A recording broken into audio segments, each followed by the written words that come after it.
সুপ্রিয় দর্শক আসসালামু আলাইকুম। স্বাগত জানাচ্ছি আয়ন টিভির সাপ্তাহিক আইন বিষয়ক অনুষ্ঠান লিগ্যাল টক উইথ আনোয়ার খানে। দর্শক, এই অনুষ্ঠানটি আপনারা স্কাই চ্যানেল 782-র পাশাপাশি আয়ন টিভির ফেসবুক পেজে সরাসরি দেখে থাকতে পারেন। প্রিয় দর্শক, এই অনুষ্ঠানে যদি আপনারা আপনাদের কোনো প্রশ্ন করতে চান তাহলে স্ক্রিনে যে নাম্বারটি উঠবে কিছুক্ষণের মধ্যেই সেটিতে আপনারা ফোন করতে পারেন। আপনাদের সুবিধার্থে আমি নাম্বারটি বলে দিতে চাই 02035155-788। এই নাম্বারে আপনারা আমাদেরকে সরাসরি কল করতে পারেন অথবা আপনারা টেক্সট করতে পারেন 0783-8488-723। এই নাম্বারে হোয়াটসঅ্যাপও করতে পারেন সেম নাম্বারে। দর্শক, আপনারা যদি আমাদেরকে কোনো কোয়েশ্চেন করতে চান অবশ্যই সেটি করার পরে আমরা ট্রাই করব আপনাদেরকে অ্যান্সার দেওয়ার জন্য অথবা সাজেশন দেওয়ার জন্য। তবে সেখানে এটি যেহেতু শুধুমাত্র ফোনের উপরে বেস করে হয়ে থাকে, সেক্ষেত্রে উত্তরগুলো অথবা সাজেশনগুলো কিছুটা জেনারিক হয়ে থাকে। আপনাদের যদি কোনো স্পেসিফিক অ্যান্সার দরকার হয়, স্পেসিফিক অ্যাডভাইস দরকার হয়, তাহলে অবশ্যই আপনারা সেটা সলিসিটর অথবা ব্যারিস্টারদের কাছ থেকে নিয়ে থাকবেন। দর্শক, এই অনুষ্ঠানটি প্রতি শুক্রবার সন্ধ্যা 8টায় অনুষ্ঠিত হয়ে থাকে। এখানে আমরা ব্রিটেনের সমসাময়িক আইনগুলো নিয়ে আলোচনা করি, পাশাপাশি আমরা ফ্যামিলি ল, প্রাইভেট ল যেগুলো রয়েছে অথবা প্রপার্টি নিয়ে যে এসব আইন রয়েছে, স্পেশালি ইমিগ্রেশন লটাকে আমরা বেশি হাইলাইট করে থাকি আমাদের কমিউনিটিকে সেবা দেওয়ার জন্যে। আর এই অনুষ্ঠানে আলোচনা করবার জন্যে, অ্যাডভাইস দেবার জন্যে প্রতি শুক্রবারে আমাদের সাথে অতিথি হিসাবে থাকেন জনাব আনোয়ার খান। তিনি একজন প্রিন্সিপাল সলিসিটর গ্রিড সলিসিটরসের। আমি আমাদের অনুষ্ঠানে ওনাকে স্বাগত জানাবো। তার আগে বলে দিতে চাই আজকে আমরা কী নিয়ে আলোচনা করব। আমরা আলোচনা করতে চাই আজকে স্পাউস ভিসার ডিটেলস, কী ধরনের রিকোয়ারমেন্টস রয়েছে, কীভাবে একজন স্পাউস আউট কান্ট্রিতে আসবে, কীভাবে এখানে এক্সটেনশন করবে, কীভাবে সে ন্যাশনালিটি পাবে, কীভাবে সে পাসপোর্ট অ্যাপ্লিকেশন করবে, ডিটেলস আমরা আলোচনা করব। চলুন দেখে নেওয়া যাক আজকে আমাদের সাথে অতিথি কে আছেন এবং আমি তাকে স্বাগত জানাতে চাই। আনোয়ার ভাই, কেমন আছেন? হ্যাঁ, ভালো আছি। তো তুমি ভালো আছো? জি, আছি ভালো। আপনি আমাদেরকে সময় দিচ্ছেন প্রতি শুক্রবার, সেজন্য আমরা কৃতজ্ঞ এবং আমাদের দর্শকদের পক্ষ থেকে আপনাকে আমি কৃতজ্ঞতা জানাতে চাই। আনোয়ার ভাই, আমি যেটি বলছিলাম যে আমরা যে বিষয়গুলো নিয়ে আলোচনা করতে চাই, যে একজন ব্রিটিশ স্পাউস অথবা কোনো সেটেলড পারসন তার স্পাউস যদি দেশের বাইরে থেকে আসতে চায় তাহলে সে কী কী রিকোয়ারমেন্টস ফিল আপ করে আসতে হবে এবং এখানে আসার পরের প্রসেসটা আমরা স্টেপ বাই স্টেপ যাব। আপনি যদি একদম শুরু থেকেই বলতেন যে কোন জায়গা থেকে তা শুরু করা উচিত। ধন্যবাদ। তো হয়, সুপ্রিয় দর্শক, আপনাদেরকে আরেকটি আমাদের অনুষ্ঠানে স্বাগত জানাচ্ছি। এই বিষয়গুলো আমরা অনেকবার বিভিন্ন মাধ্যমে আলোচনা করেছি আপনাদেরকে। আজকের এটা বলতে পারেন আমাদের একটা রিফ্রেশিং চেষ্টা, আপনাদের মেমোরিটাকে একটু রিফ্রেশ করার জন্য, বা যারা এই বিষয়ে কমপ্লিট অবগত নাই, মাঝে মাঝে একটু গ্যাপ থাকতে পারে, সেই বিষয়গুলো ওভারকাম করার চেষ্টা করব এই অনুষ্ঠানে। প্রথমত, আপনি যদি প্ল্যান করে থাকেন যে আপনি এই দেশের বাহিরে কোনো বিয়ে করবেন, তাহলে আপনাকে প্রথমে কিছু চিন্তা করতে হবে। আমরা বলি দুইটা জিনিস আপনাকে কনফার্ম করতে হবে before bringing any spouse from outside this country, outside U বলি আমরা। এক, আপনার ইনকাম লেভেল ঠিক থাকতে হবে, যেটা গভর্নমেন্ট যেভাবে চিন্তা করেন আমরা আসবো ওই জায়গায়। আরেকটা বিষয় হলো আপনাকে সাফিসিয়েন্ট অ্যাকোমোডেশন থাকতে হবে। আপনার ওয়াইফ বা আপনার স্পাউস আপনি যে বাসায় থাকেন সেই বাসায় আসলে যেন ওভার ক্রাউডেড না হয়, এই বিষয়গুলা একটু চিন্তা করতে হবে। এখন প্রথমে একটু ডকুমেন্টেশন এভিডেন্সিয়াল দিকে একটু যাই। ডকুমেন্টগুলো কী কী আপনাদের চিন্তা করতে হবে সেটা একটু বলে নিই।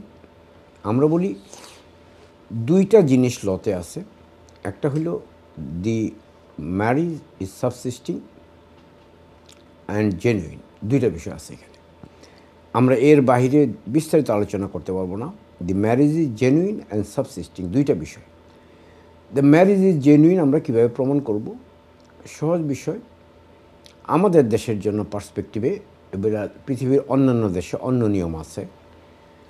আমাদের দেশের পার্সপেক্টিভে marriage certificate from the Kazi office, English translated copy, এইটা প্রমাণ করবে যে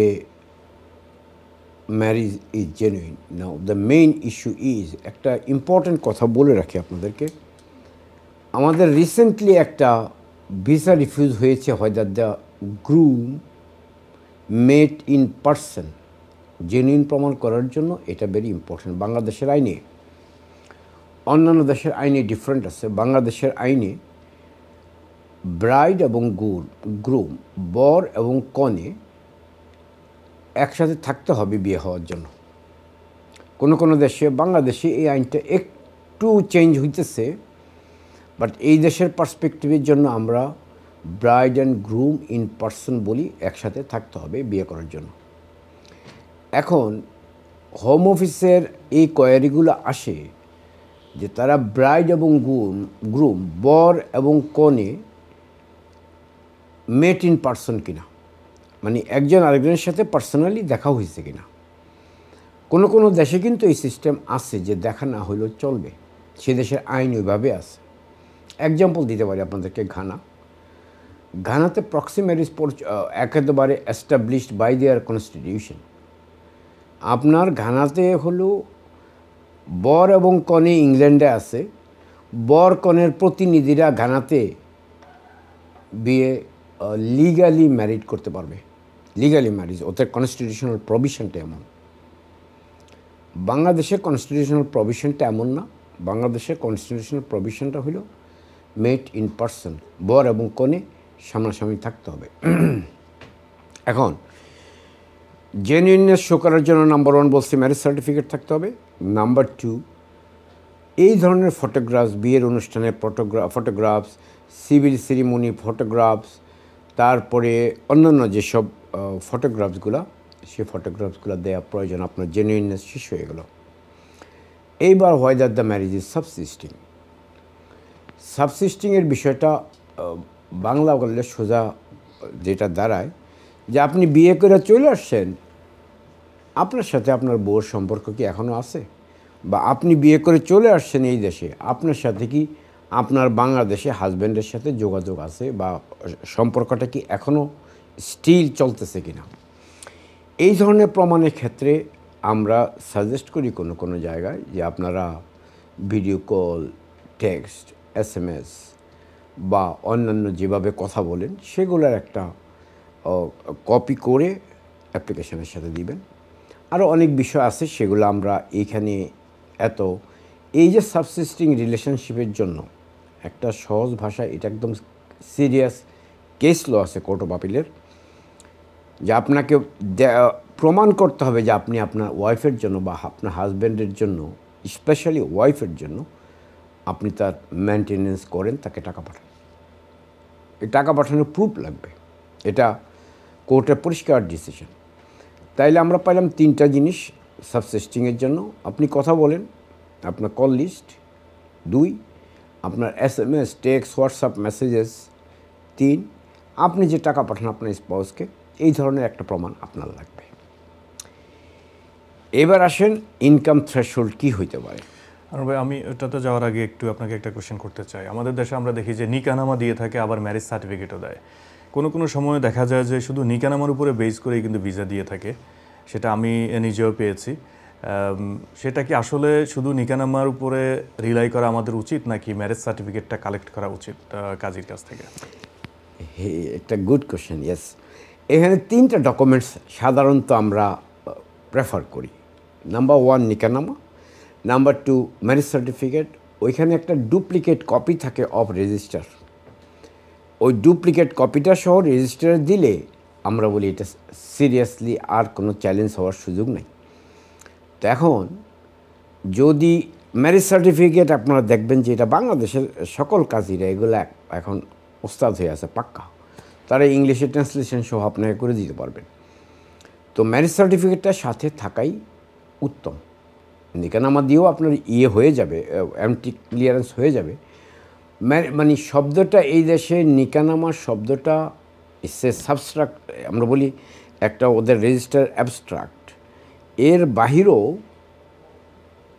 এই দেশে আমাদের প্রচলিত ধারণা যে আমরা তো এই দেশে পার্সপেক্টিভে চিন্তা করতে হবে। এই দেশের পার্সপেক্টিভে যখন তুমি সিভিল রেজিস্ট্রি করতে যাবা তখন তোমাকে একটা সার্টিফিকেট দিবে। এই যে সার্টিফিকেটই ওদের মাথায় ঝুলে আছে। এই সার্টিফিকেট ছাড়া ওরা নিকানামাটা যে বাংলাদেশে একটা দলিল, it is also valid documents, এটা মাথায় তাদের আসে না। সেই জন্য তাদেরকে ঠান্ডা করার জন্য ম্যারেজ সার্টিফিকেটটা হইলে মহা খুশি। হোম অফিস ম্যারেজ সার্টিফিকেট দেখছে, তাদের আর কোনো কিছু চিন্তা করার বিষয় নাই। এই হইল জি। আরেকটা বিষয় আমরা দেখি যে আমাদের ম্যারেজ সার্টিফিকেট কাজী এখন ইংলিশেই দিতে পারে, সেটা ট্রান্সলেশনের দরকার হয় না, এবং নিকানামাটাও কাজীরা ইংলিশ কপি দিতে পারে। তাহলে সেটার কি নোটারিয়াল দরকার আছে, নোটারি করার কোনো দরকার অথবা অন্য কিছু করার দরকার আছে কিনা? মিনিস্ট্রি, অনেকে বলে যে মিনিস্ট্রি করে নিয়ে আসবে, ফরেন মিনিস্ট্রি, অনেকে বলে নোটারি করে, সেটা কি দরকার আছে কিনা? এটা একটা the answer is no. Answer is no, মানে যদি লিগাল রিকোয়ারমেন্ট হয় এই ক্ষেত্রে নোটারি পাবলিকের অ্যাটেস্টেশনের দরকার হয় না। বাট এই দেশের লোকজন তো ওই জিনিসটা বুঝে না যে কাজীরা এরকম সাইন করতে পারবে বা এক ভাষা থেকে আরেক ভাষা ট্রান্সফার করতে পারবে।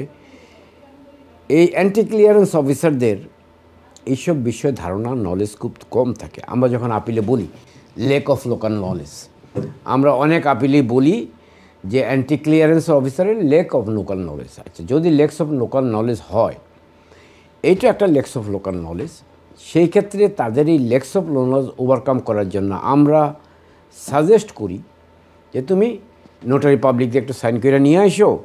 যেহেতু নোটারি পাবলিক ইন্টারন্যাশনালি অ্যাকসেপ্টেড, তাইলে এখানে প্রবলেম হওয়ার কথা না। এই জন্য এটা প্রয়োজন। বাট অনেক বিষয় আছে যেগুলা আমাদের দেশের পার্সপেক্টিভ ডকুমেন্ট ইজ ভ্যালিড। যদি এটা পরিষ্কার ক্লিয়ার ল, কোনো বিয়ে যেই দেশে ভ্যালিড, সেই বিয়ে এই দেশের হোম অফিসকে অ্যাকসেপ্ট করতে হবে। যে কোনো ফরম্যাটে ভ্যালিড হবে সেই দেশে। যেমন সে ফর এক্সাম্পল গে ম্যারিজ বাংলাদেশে ভ্যালিড না। কেউ যদি বাংলাদেশ থেকে গে ম্যারিজ সার্টিফিকেট নিয়ে আসি, it will not be treated as a valid marriage in this country. এখন এমন বহু দেশ আছে যেখানে গে ম্যারিজ ভ্যালিড, তাদের ওই সার্টিফিকেট আনলেই এখানে অ্যাকসেপ্টেবল। তো এখন এই বিষয়গুলা ওদেরকে সহজভাবে বোঝানোর জন্য, যেন ফার্দার কোনো ইস্যু না করে, যেন কোনো রিফিউজালের চিন্তা না করে, সেই জন্য আমরা ওইভাবে বলি করে দাও, তাহলে তাদের কাছ থেকে কোনো কোশ্চেন থাকবে না। অ্যাটলিস্ট ইন্টারন্যাশনাল লয়ারদের কাভার আছে, that's it, nothing more than that. এখানে ফরেন মিনিস্ট্রির কোনো দরকার নেই, ফরেন মিনিস্ট্রির কোনো প্রশ্নই ওঠে না। এখানে নোটারি পাবলিকের কিন্তু নোটারি পাবলিক কিন্তু not authorise to declare that marriage is genuine or valid. Notary public দেখেন কি করে, তারা শুধু ওই ডকুমেন্টসটাকে সার্টিফাই করে দেয়। তাহলে ওই ডকুমেন্ট যদি নোটারি পাবলিককে সার্টিফাইড করতে হয়, বাংলাদেশের পার্সপেক্টিভে যে কোনো ক্লাস 1 গ্যাজেটেড অফিসার দিয়ে এটা ফার্স্ট সার্টিফাই করা যাবে। তো বাংলাদেশের পার্সপেক্টিভে যদি যে কোনো একটা ক্লাস 1 অফিসার সার্টিফাই করতে পারে, তাহলে নোটারি পাবলিকের কাছে যেতে হবে কেন? যেতে হবে একটাই কারণ, এই দেশে যারা অ্যান্টি ক্লিয়ারেন্স যায়, এদের কাছে নোটারি পাবলিক শব্দটা মোর ফ্যামিলিয়ার দেন এ গ্যাজেটেড অফিসার। সেই জন্য আমরা বলি যে ভাই ঝামেলা যাওয়া দরকার নাই, নোটারি পাবলিক দিয়ে করায়। That's it. জি, ধন্যবাদ। আমার মনে হয় একদমই বিষয়টা ক্লিয়ার। একদম। জি, আপনি যেটা বলছিলেন যে সাবসিস্টিংয়ের জন্য যে প্রুফগুলো দিতে হবে, এর বাইরে যদি আমরা এখন অ্যাপ্লিকেন্টের পার্সপেক্টিভ থেকে চিন্তা করি, তাহলে তার কী কী ডকুমেন্টস দরকার? এতক্ষণ পর্যন্ত আমরা স্পন্সরের কথাগুলো বললাম। না, সে অ্যাপ্লিকেন্টের ডকুমেন্টস আমরা তো বলি শুধুমাত্র পাসপোর্ট দাও, বার্থ সার্টিফিকেট দাও, ম্যারেজ সার্টিফিকেট দাও, দিস ওয়ান। সামটাইমস যদি ইফ ইট ইজ ফিজিবল, আমরা বলি ব্যাঙ্ক স্টেটমেন্ট দাও, আমরা বলি প্রুফ অফ অ্যাড্রেস দাও। বাট বাংলাদেশে এগুলা বের করা খুবই ডিফিকাল্ট। সেই জন্য অত বেশি ইম্পর্ট্যান্ট থেকে অ্যাপ্লিকেন্টের প্রুফ অফ অ্যাড্রেস যাবে, অ্যাপ্লিকেন্টের বাড়ির স্পন্সরের প্রুফ অফ অ্যাড্রেস যাবে, স্পন্সরের বাড়ির ডকুমেন্ট যাবে। এবং এইটারে দুইটা ভাগ করা আছে হোম অফিসে এখন। ফরেন ডকুমেন্ট, এই দেশের ডকুমেন্টসগুলো এই দেশের শেফিল্ড অফিস দেখে, আর ফরেন ডকুমেন্টসগুলো অ্যান্টি ক্লিয়ারেন্স অফিসার দেখে। এখন ওগুলা বলে তোমরা ওইখানে দাও, কোনো সময় এগুলা বলে তোমরা শেফিল্ড দাও। নাও যেহেতু আপলোড করার সিস্টেম হয়ে গেছে এখন সিস্টেমে গেলে এক একটা অফিস সেটা দেখতে পারে। ইউজুয়ালি বাংলাদেশে অ্যাপ্লিক্যান্টের পক্ষ থেকে আনটিল অ্যান্ড আনলেস আমরা আসবো কিছুক্ষণ পরে ওই বিষয়গুলোতে, যদি কোনো ইনভেস্টমেন্ট দেখাইতে চায়, যদি কোনো নন স্যালারিড ইনকাম দেখাইতে চায় বা আদার ইনভেস্টমেন্ট দেখাইতে চায়, সেলফ এমপ্লয়েড দেখাইতে চায়, এই বিষয়গুলোতে তখন এভিডেন্স লাগবে। এই বিষয়গুলোতে সে কারণ নামে 50 লাখ টাকার ফিক্সড ডিপোজিট আছে, whether it is sufficient to prove that there is a relevant income। এই শব্দটা সুপ্রিয় দর্শক আমরা কথাটা বলে রাখছি এইভাবে, শব্দটা উচ্চারণ করেছি রেলেভেন্ট ইনকাম। এই রেলেভেন্ট ইনকামটা আমরা এখনই একটু পরেই আপনাদেরকে বিস্তারিত জানাবো। শব্দটাই আসলেই রেলেভেন্ট ইনকামই বলতে হবে। এখন এই রেলেভেন্ট ইনকামের এই বিষয়গুলো একজন স্পন্সরের কীভাবে প্রুভ করতে হবে? আমরা বলি হোম অফিস এগুলোকে ক্লাসিফাই করেছে A to G, A থেকে G পর্যন্ত অনেকগুলো ভাগে ভাগ করে রাখছে। আপনাদেরকে সহজভাবে ABCD না বলে সহজভাবে বোঝানোর চেষ্টা করি যে একটা হইল ফিক্সড স্যালারি, যেটা ইয়ারলি স্যালারি বলা হয়, আমরা বলি স্যালারিড ইনকাম। আরেকটা আছে পার আওয়ার স্যালারি, অনেকেরই আছে পার আওয়ার স্যালারি, এটাকে আমরা বলি non salaried income. Salaried and non salaried income can join together. একটা লোক 22,000 পাউন্ড বেতন পায় এক জায়গায়, সে আবার অন্য জায়গায় আওয়ারলি ওয়ার্ক করে পায় আরও 15,000 বা সে 10,000। তো এ ক্যাটাগরিতে যখন স্যালারি ইনকামে 22,000 পাবে আর অন্য নন স্যালারিড ইনকামে 10,000 পাবে, তার টোটাল অ্যামাউন্ট ইনকাম হয়ে যাবে 32,000। It is quite valid. এখন শুধুমাত্র আমার গ্রস স্যালারি, ভাই আমার গ্রস স্যালারি 22,000 পাউন্ড আছে, বহু লোক প্রশ্ন করে। এই জায়গাটা আপনারা একটু বোঝার চেষ্টা করেন, এই স্যালারিড আর নন স্যালারিড ইনকামটাও একটু বোঝার চেষ্টা করেন, এই জায়গাটা একটু ফাঁক। আবার বলি, স্যালারিড ইনকাম হইল আপনার বাৎসরিক একটা ফিক্স থাকবে, আপনার বৎসরে আপনি 25,000 পাউন্ড পাবেন অথবা বৎসরে আপনি 15,000 পাউন্ড পাবেন, এটা আপনার স্যালারিড ইনকাম। এর বাহিরেও আপনার ইনকাম আছে, আপনি রেস্টুরেন্টে কাজ করেন, আপনি পার আওয়ারলি এত টাকা পান, ওইটাতে আপনার গ্রস স্যালারি হয়তো দেখানো নাই, পার আওয়ারলি আপনাকে মিনিমাম ইনকাম পার আওয়ার দেখাইলেন। এই দেশে যেটা মিনিমাম ইনকাম আছে ওইটা দেখাইতে পারেন। আপনি সেখানে ধরেন আপনি স্যালারিড ইনকামে পাইলেন 15,000 20 ঘন্টা কাজ করে। নন স্যালারিড ইনকামে আপনার কোনো রেস্ট্রিকশান নাই, আপনার ও নন স্যালারিড ইনকামে আপনি 25 পাউন্ড পার আওয়ার পাইতে পারেন, 200 পাউন্ড পার আওয়ার পাইতে পারেন, 50 পাউন্ড পার আওয়ার পাইতে পারেন। It is based on your experience, your skill. এটার সাথে আপনার স্যালারিড ইনকামের কোনো সম্পর্ক নাই।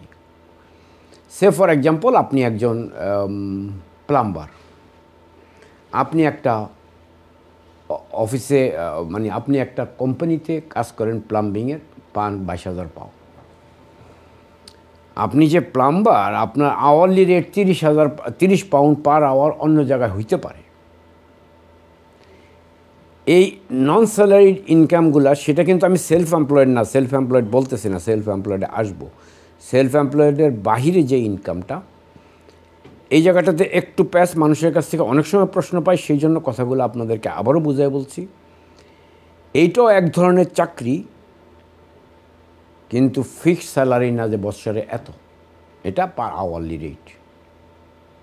ধরেন আপনি 2 দিন কাজ করলেন একটা কোম্পানিতে, সেখানে আপনাকে বলাই আছে তোমার বেতন 22,000 পাউন্ড।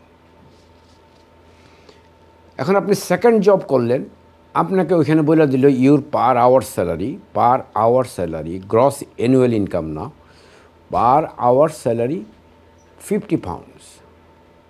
এখন কোনো কোম্পানি যদি আপনাকে প্রতি সপ্তাহে প্রতি ঘন্টায় 100 পাউন্ড দেয়, হোম অফিসের কিছু বলা আছে? প্রতি ঘন্টায় যদি আপনাকে 10 পাউন্ড দেয়, হোম অফিসের কিছু বলার আছে? বলার হইল আপনার পে স্লিপস যে পার আওয়ার এত। এখন এই ইনকামটাও আপনার ওইখানে যোগ হবে। এইবার দ্বিতীয় বিষয়গুলো আসেন যে আপনার ইনভেস্টমেন্ট, এটা অল অ্যালং ঠিক আছে এখনও, 16,000-ই আছে। ধরেন 16,000 পাউন্ড আপনি বা আপনার স্পাউসের কাছে বললাম বাংলাদেশে 50 লাখ টাকা ফিক্সড ডিপোজিট আছে, আপনি সেটা দেখান যে আমার এই 50 লাখ টাকা ফিক্সড ডিপোজিট আছে, which is more than 16,000 pounds, you satisfy the income criteria. সেটা কার নামে থাকতে হবে, বাংলাদেশে যদি থাকে? না, এটা কোনো প্রমাণ না, আইদার স্পাউসের নামে থাকতে পারবে, সমস্যা নেই। এখন কথা হলো, সে ধরেন আপনি বিয়ে করার আগে একজনের নামে 20 লাখ টাকার ফিক্সড ডিপোজিট আছে। এখন এই ফিক্সড ডিপোজিটের ডকুমেন্ট যদি দেন, that will contribute to your salary income. Salaried ইনকামের সাথে ওইটা যোগ হবে। যদি মোর দেন 16,000 হয়ে যায় আপনার ফিক্সড ডিপোজিট, আপনাকে স্যালারিড ইনকামে না গেলেও চলবে, আপনাকে একটা জায়গায় থাকতে হবে, একটা জায়গায় দেখাইতে হবে, সেই দেখাইলে হবে। এই মানে যেটা বেশি ইম্পর্ট্যান্ট, আমরা আপনাকে এই বিষয়গুলো আলোচনা করতে চাই যেগুলোতে আমরা বেশি কোশ্চেন পাই, সেগুলো হইল বেনিফিট।